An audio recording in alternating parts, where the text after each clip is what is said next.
take it. All right, well, thank you all so much for being here, and particularly our esteemed debaters, because that's what we're here for. We're here for a debate. And the debate is the great build versus buy decision in DeepIn. The question that we're talking about is, will the first billion-dollar revenue DeepIn company be a Web 2 or Web 1 company that is bought and then replaced with crypto mechanisms, or will it be a Web 3 native company that starts with crypto from scratch?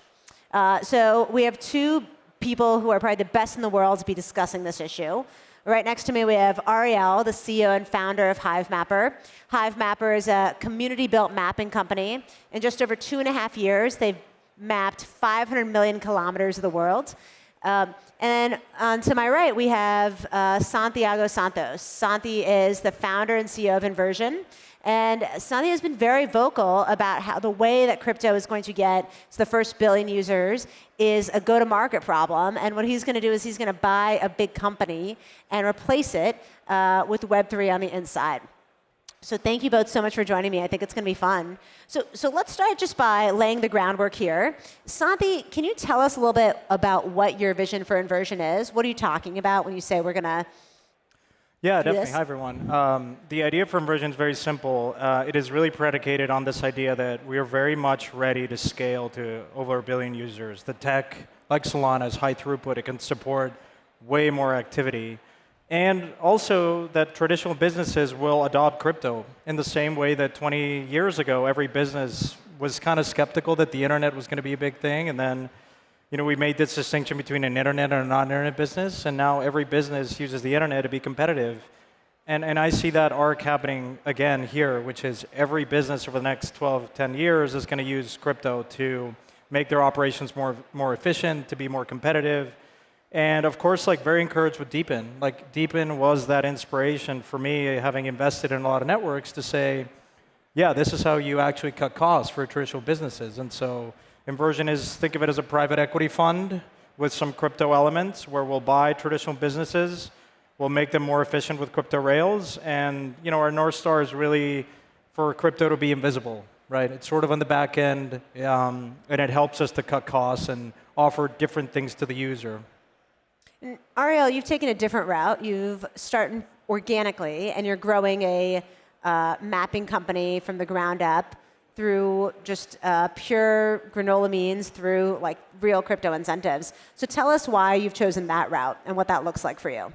Amazon didn't just take oh, we're now Walmart. They said, okay, well, now with the internet, you're just going to have massive, massive, massive selection, right? Which is fundamentally different than Walmart, where it's I don't know, you go in there, there's maybe 10,000 potential products you go in a Walmart, right? Then you fast forward to the mobile era, that created new opportunities for new businesses like an Uber or a Waze.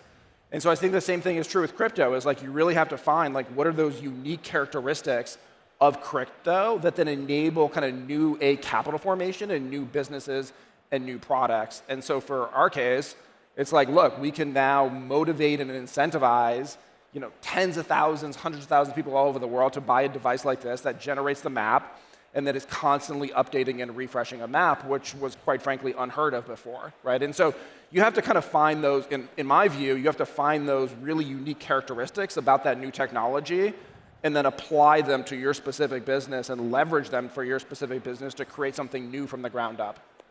So there's only so much that we can cover in these two very different approaches to scaling a DeepIn company. But let's start with financing, because I think you both have very different financing mechanisms. And Santi, I think your approach is interesting because you're basically taking a private equity style financing approach, but trying to get venture capital like returns and venture capital like risk for the equation. So how are you going to finance what you're doing, and why does that make sense for an investor? Yeah, so interesting, because initially I wanted to raise a traditional private equity fund. And normally, you raise a couple $1 billion, you need to invest that over 5 years and then eventually sell that business because your investors want their money back. And so I said, well, there ought to be a better way, because I really draw a lot of inspiration from Berkshire Hathaway, which is this public vehicle where they use that currency to go buy businesses. And I think they've been so successful because you don't have to sell the business. And so you can be more permanent. You can be a better partner for these companies. And so I'm sitting there and saying, well, I don't want to raise the traditional private equity fund. Crypto is really good for capital formation. A lot of the foundations manage billions and billions of dollars. They're not using that capital efficiently. So I drew a lot of inspiration from that, which is inversion will be a chain in and of its own. We'll go buy businesses, we'll bring them on chain. And then, of course, the hope and the idea is with all that economic activity on the chain, then you bootstrap a really interesting permanent capital vehicle like a Berkshire Hathaway where I can continuously recycle that capital, right? And for instance, we buy one business, we make it more efficient, that generates interesting cash flow. We can use that cash flow as well as our token. We can either borrow against the token, we can either raise a SPAC of sorts. It really is kind of like no different than a company, right?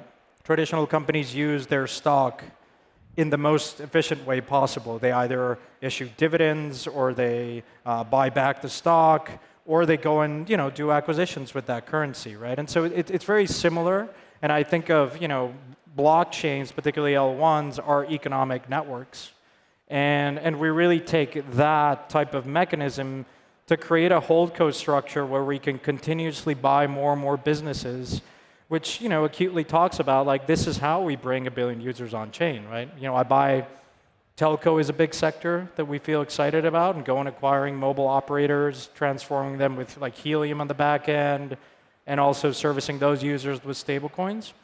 And so I buy that business. That's a great funnel to bring more users, and then I want to go buy more and more of those, and we do that by bootstrapping a really interesting treasury that allows us to be flexible, permanent capital, as opposed to playing the near-term game that a lot of venture funds or a lot of private equity funds have to, by virtue of the structure, are kind of constrained. So your answer is essentially, we're not using the private equity playbook. We're using the traditional crypto capital formation playbook and using that its strengths to do what we're doing. Ariel, you took a different approach, or a slightly different approach, which is raising venture capital for HiveMapper. You've also said that the era of cheap venture capital is over with rising interest rates. And of course, hardware businesses are traditionally very hard to finance, especially with VC. So tell us about your journey, why that made sense for you, and why new DeepIn founders might still want to consider a VC route. Yeah, I mean, a couple things on this. I think the crypto VC market has definitely gone through some changes in the last 18, 24 months for sure. What's actually interesting now is like the non-crypto VC, let's call it just the regular VC world, is actually taking an interest in some of these projects, right, in the DeepIn world. Because of the regulation changing, right? I think there's a lot of VCs that in the prior administration didn't want to touch anything related to crypto. I think that issue is, it's not gone, but it's definitely like much, much, much lower risk. So like we're seeing non-crypto VCs reaching out to us, where like literally like even 9, 10 months ago, that was not the case, right? So I think that's an interesting change. I mean, I think the broader crypto markets, I was kind of, this is not related to HiveMapper, this is actually more related to Helium, which is Helium before it had product market fit, right? If you just look at the crypto markets, in my view, was overvalued.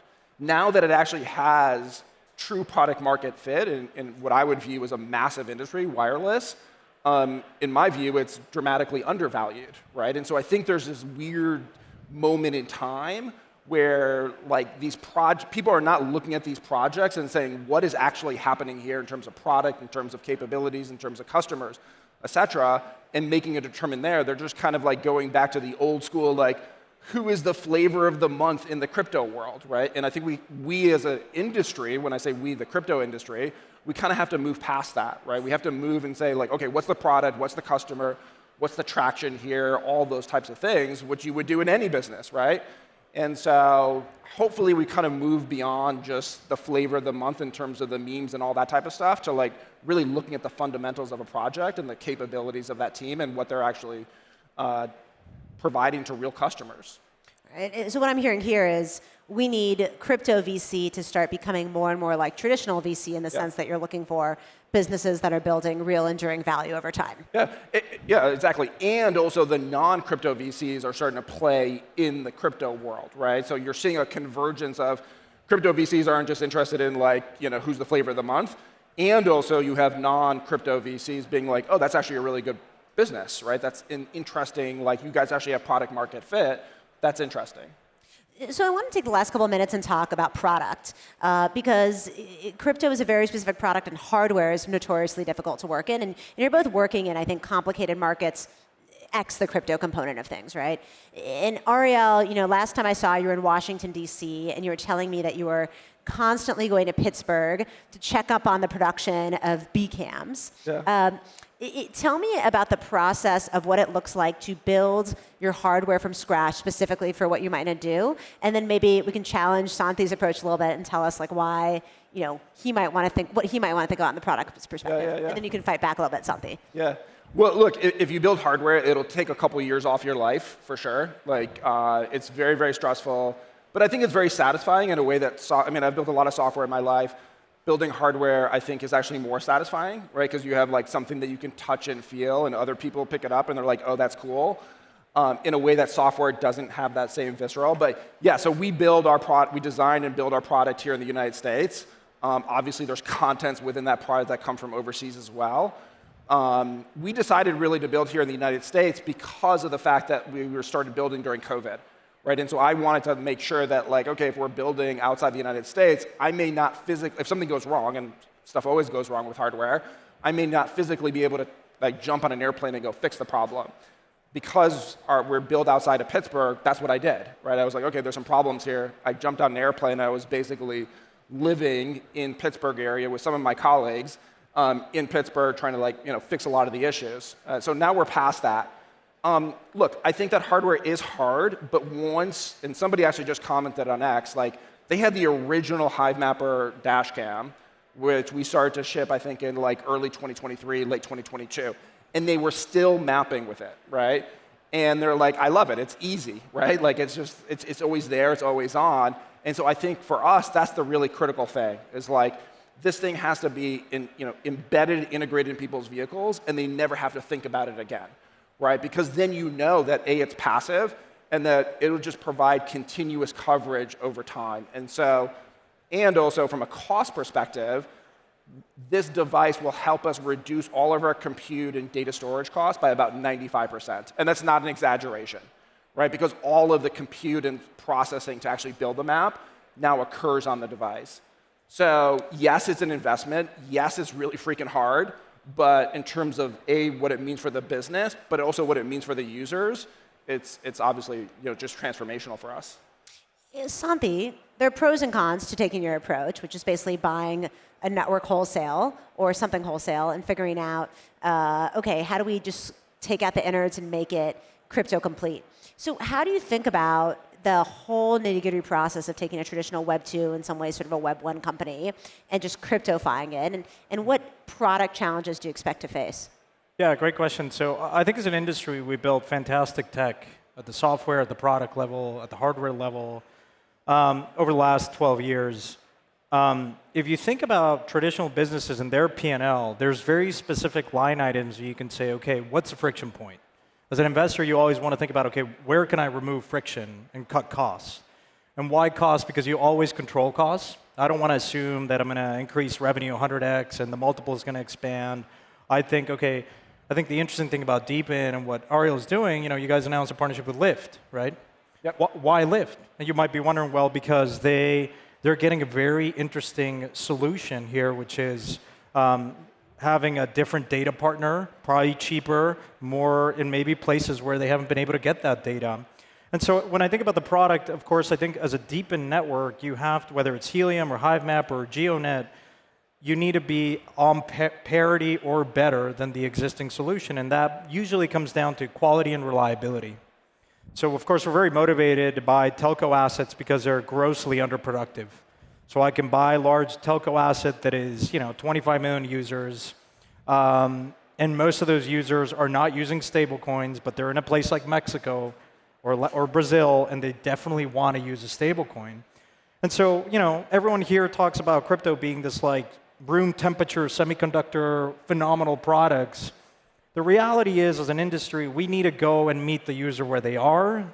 We shouldn't expect to pull them in because transformational technology requires that. And that's sort of in the classical inverting sense, I think we need to be more tactical in how we go about that process. Notwithstanding, of course, you need to build hardware to facilitate the capture of the data, to build the network. But the interesting and exciting part is we're there. And so when I look at a network like HiveMapper, they've mapped 1/3 of the world's roads in a very cost-efficient way. The data is there, the reliability is there, or Helium is what's happening in the US for offloading purposes. And the last thing I'll say is, look, most people might be discounting DeepIn, but in my journey of talking to traditional executives in the real world, and you go and explain what HiveMapper's been doing, or you go and explain what Helium's been doing, they immediately get it. And it's funny because DeepIn as a category is grossly undervalued, grossly underappreciated, because people in the real world actually really appreciate, again, going back to that example of the P&L, DeepIn is a cost-cutting technology for some of the largest companies in the world, and we're here to show it. As opposed to waiting for these executives, I want to go buy their business and make it more efficient. That is an excellent place to end. Santi and Ariel, everyone, please give them a huge round of applause. Thank you guys so much.